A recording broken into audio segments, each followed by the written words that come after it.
Well, the idea is that cyclophosphamide, it's an alkylating agent that we've been using in myeloma for quite a long time.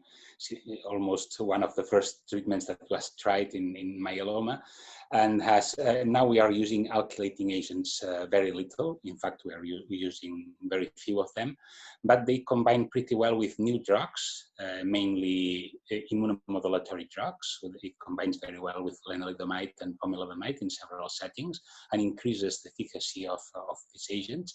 And it has been also tried with proteasome inhibitors. Carfilzomib is one of them, but there's not many clinical trials exploring this possibility. So we wanted to do a trial in which we could see if one of the standards of care, which is carfilzomib with dexamethasone, could be enhanced somehow using cyclophosphamide with it. So we did this phase 2 trial comparing carfilzomib dexamethasone with carfilzomib dexamethasone plus cyclophosphamide.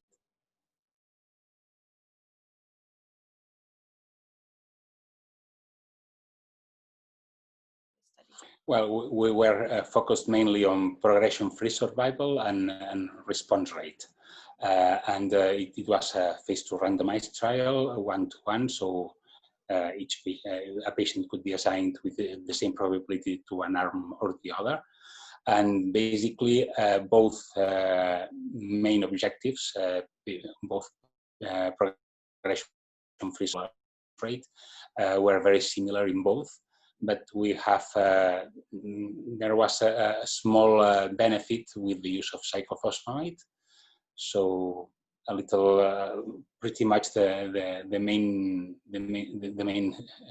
conclusion we could say is that the cyclophosphamide can be added to carfilzomib safely.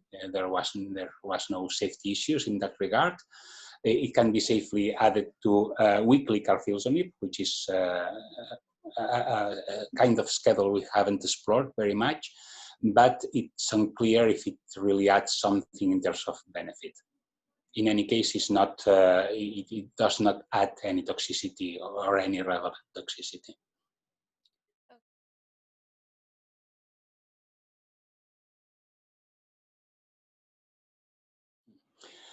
Probably the key result is the one that I just pointed out, but probably the thing that called the attention at ASH was the fact that there's a subgroup of patients which are normally difficult to treat. These are lenalidomide refractory patients that did pretty much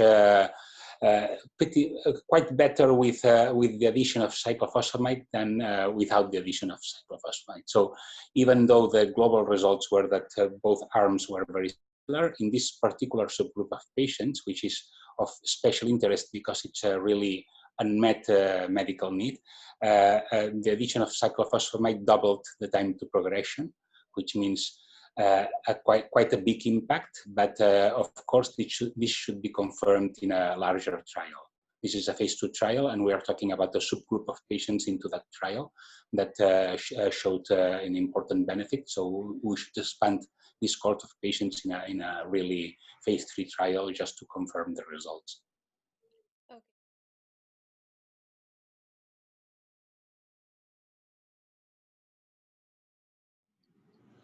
Well, there's one immediate impact. It's the fact that in many countries, including most of European countries, carfilzomib is not yet approved in combination with other drugs. So we don't like very much doing carfilzomib and dexamethasone alone. We like to combine these two agents with another agent, but we don't have approvals for that yet.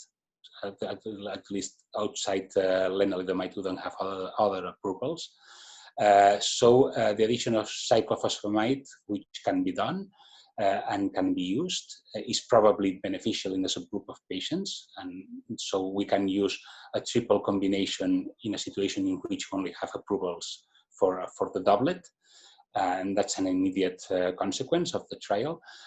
Another probably more important from a scientific point of view is the fact that we should explore if in that subgroup of patients that I mentioned before, those patients that are not responding to lenalidomide, we could really improve their prognostic by the addition of cyclophosphamide to carfilzomib. So if we confirm these results in a larger trial, then that can have important implications because we would have a pretty good treatment, which is considerably less expensive than newer treatments that are coming into the clinics.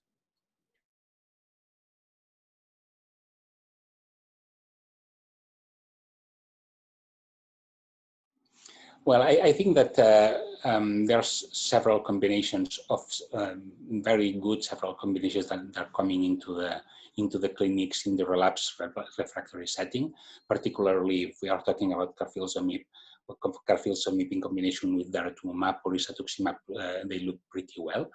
But in any case, these combinations that will be approved in Europe soon will be quite expensive. And the addition of cyclophosphamide instead is a cheaper option that could be used throughout the world, even in less developed countries. So I think it's a good hint of alternative treatments we could use. In addition to that, we have to think that cyclophosphamide does not really impact toxicity very much. So we could even think of more wide combinations even with cetuximab and daratumumab plus carfilzomib. But I would say that we have to be very, very cautious because the results of our trial may induce people to prescribe the combination of carfilzomib and cyclophosphamide in refractory patients, lenalidomide refractory patients. And I think that the results should be confirmed in a larger trial. So we have to be at least cautious with the results we found.